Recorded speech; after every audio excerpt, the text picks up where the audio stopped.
அண்மை செய்தி. பாஜக தேசிய தலைவர் ஜே.பி. நட்டாவின் பதவிக்காலம் இந்த ஆண்டு ஜூன் மாதம் வரை நீட்டிக்கப்பட்டிருக்கிறது.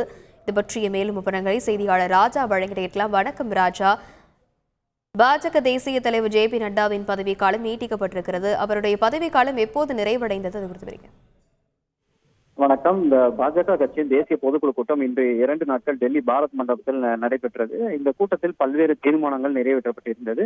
அதில் குறிப்பாக பாஜக கட்சியின் தேசிய தலைவர் ஜே.பி. நட்டாவின் பதவிக்காலம் ஜூன் மாதம் வரை நீட்டிக்கப்பட்டிருந்தது. அவர் பதவிக்காலம் ஏற்கனவே நிறைவடைந்து ஜனவரி மாதம் மத்திய உள்துறை அமைச்சர் அமித்ஷாவால் அறிவிக்கப்பட்டு இந்த முடிவுக்கு ஒரு பதவிக்காலம் நீட்டிக்கப்படுவது தொடர்பாக இந்த பொதுக்குழு கூட்டத்தில் ஒப்புதலுக்கு பெறப்படும். ஒப்புதல் அளிக்கப்பட்ட பிறகு இதை ஜூன் மாதம் வரை நீட்டிக்கப்படும் என முன்பே தெரிவித்திருந்தார். அதன் அடிப்படையில் இன்று ஒப்புதல் பெறப்பட்டு அவரோட பதவிக்காலம் ஜூன் மாதம் வரை நீட்டிக்கப்படுகிறது. அதாவது நாடாளுமன்ற தேர்தல் முடிந்த பிறகும் அவர் பதவிக்காலம் இருக்கும் என்று கூறப்பட்டிருக்கிறது. மேலும் கட்சி நாடாளுமன்ற குழுவின் பிற்கால ஒப்புதல் உட்பட்ட இந்த தேர்தல் விஷயங்களில் அனைத்து முடிவுகளும் அவர் எடுப்பதற்கு அதிகாரம் உண்டும். அதே போல் இந்த பொதுக்குழு கூட்டத்தில் இந்த 2 நாள் கூட்டத்தில் இன்று இறுதியாக இந்த முடிவு எடுக்கப்பட்டிருக்கிறது. இதை தவிர பல்வேறு விஷயங்களும் இந்த கூட்டத்தில் தீர்மானமாக நிறைவேற்றப்பட்டிருக்கிறது.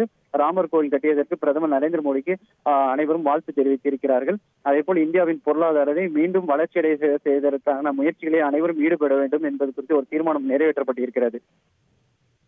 விரிவான விவரங்களுக்கு நன்றி ராஜா. செய்திகளை உடனுக்குடன் தெரிந்து கொள்ள உடனே சப்ஸ்கிரைப் பண்ணுங்க.